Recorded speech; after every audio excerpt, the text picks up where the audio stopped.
Jade plant की छोटी से छोटी कटिंग भी कैसे ग्रो हो जाएगी, किस तरीके से जेड को हम घना बना सकते हैं और जेड की कटिंग लगा करके किस तरीके से मरने से बचा सकते हैं। आज के वीडियो में मैं आपको बताने वाली हूँ कि अभी एप्रोप्रिएट टाइम है कि आप जेड की कटिंग यदि लगाना चाहते हैं तो इसकी जितनी मन चाहे कटिंग लगा दीजिए। 5 से 7 दिनों में अभी के सीज़न में पौधा अच्छे से ग्रो हो जाएगा और अपने जड़ों का विस्तार भी कर लेगा।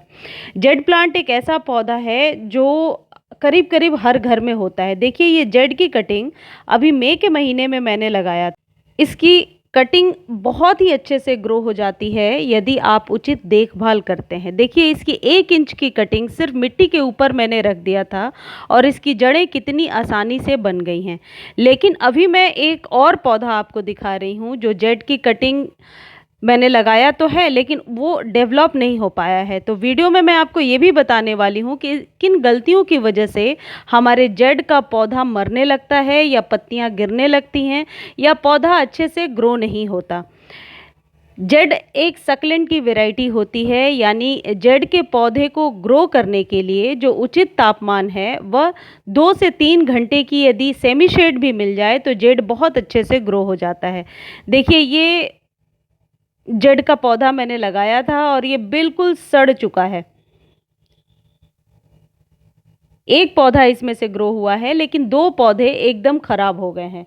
ये 2 ही कंडीशन में हो सकता है, या तो जिस मिट्टी में आपने लगाया है वह उस मिट्टी में पानी खड़ा होता है, वाटर लॉक्ड होता है, या फिर बहुत ज़्यादा आपने वाटरिंग कर दिया है। वाटर लॉक्ड ना भी हो और वाटरिंग डेली डेली सुबह शाम यदि और सभी पौधों की तरह आप करते रहेंगे तो जेड का पौधा कभी भी ग्रो नहीं होगा। देखिए, जेड के पौधे को लगाने के लिए आप छोटे से छोटे कंटेनर का चुनाव कर सकते हैं। 3 से 5 इंच के बीच के कंटेनर का चुनाव कर सकते हैं। जेड का मेरा ये पौधा जो आप देख रहे हैं ये बहुत ही पुराना है, तो जेड के पौधे की जो आप कटिंग ले रहे हैं वह बिल्कुल नई ना हो और बहुत पुरानी ना हो, यानी कि ऐसी कटिंग जो एक पेंसिल के साइज़ की हो और कम से कम 4 इंच की कटिंग ज़रूर लेनी चाहिए। वैसे तो जेड के पत्तों को भी आप मिट्टी पर रख देंगे तो उसमें जड़ें बनाती हैं। इसके पहले मैं एक चीज़ आपको बताती हूँ, ये जो जेड के पत्ते हैं देखिए इसके अंदर पानी भरा होता है, यानी कि जेड के पत्ते फ्लैशी होते हैं और इसमें पानी होता है। तो जाहिर है कि जिसके पत्तों में ऑलरेडी पानी है, यदि आप उसमें और बहुत ज़्यादा वाटरिंग करेंगे तो ये पत्ते हैवी होकर के गिर जाएंगे। जेड पर यदि आप बहुत ज़्यादा स्प्रे करते हैं तब भी इसके पत्ते गिर जाते हैं। तो जेड के पौधे में यदि आपने पानी कम से कम दिया, मान लीजिए वीक में एक बार पानी दे रहे हो, तो इसी पत्ते के पानी से वो पौधा जो है सरवाइव करने लगता है। कहने का मतलब पत्तियां सिकुड़ने लगती हैं। उसके सर्वाइवल इन्हीं चीज़ों से होती है और पत्तियां सिकुड़ी हुई और बेजान सी हो जाती हैं। तो बैलेंस्ड वाटरिंग जेड के लिए बहुत ही ज़रूरी है। फर्टिलाइज़र तो आप यदि मंथ में एक बार भी देते हैं, कोई हार्ड केमिकल देने की ज़रूरत नहीं है। घरेलू फर्टिलाइज़र से जेड का पौधा बहुत अच्छे से ग्रो होता है।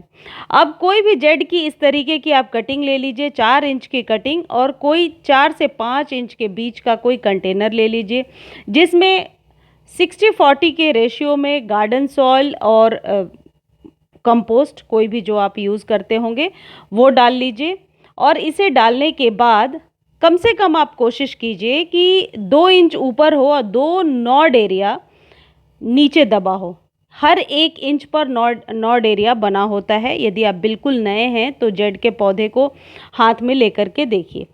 यदि आपके पास एप्सम सॉल्ट है तो 1 पिंच एप्सम सॉल्ट आप उस कंटेनर में मिला दीजिए। जितने बड़े कंटेनर साइज़ को आप देख रहे हैं, इससे बड़ा कंटेनर है। वैसे भी जेड का पौधा बहुत बड़े कंटेनर में कभी नहीं लगाना चाहिए। तो 5 इंच से लेकर के 10 इंच के बीच का कंटेनर साइज़ बिल्कुल सही रहता है। तो आप 1 चम्मच एप्सम सॉल्ट मिला सकते हैं। एप्सम सॉल्ट आपके पौधे में बहुत जल्दी ग्रो ले आता है। यदि एप्सम सॉल्ट नहीं है तो कोई बात नहीं, इसका घरेलू विकल्प भी मैं बताऊंगी जो बहुत ज़्यादा कारगर है। इस तरीके से 2 नॉड एरिया को आप दबा दीजिए। दबाने के बाद आपको वाटरिंग का बहुत ख्याल रखना है। नॉर्मल पानी कम और जो पानी मैं बता रही हूँ उसे आप देते रहिए। मान लीजिए आज इस पौधे को आपने लगा दिया तो आप क्या करेंगे, चावल वॉश करने के बाद जो पानी निकलता है उस पानी को स्टोर कर लीजिए। वो एक कीटनाशक भी है, वो फर्टिलाइज़र भी है और जेड के लिए उचित मात्रा में कैल्शियम को भी प्रोवाइड करता है। जो लोग बोन मिल नहीं यूज़ कर सकते उनके लिए ये विकल्प बहुत ही कारगर साबित होने वाला है। अब चावल का पानी कितना लेना है? जितने आपके गमले की रिक्वायरमेंट है। यदि वो चावल का पानी आप स्टोर करके रखते हैं और 2-3 दिनों 4 दिनों के बाद यूज़ करते हैं तो आप उसमें हाफ़ वो पानी और हाफ़ नॉर्मल वाटर ज़रूर मिला लें और उसे स्प्रे करें।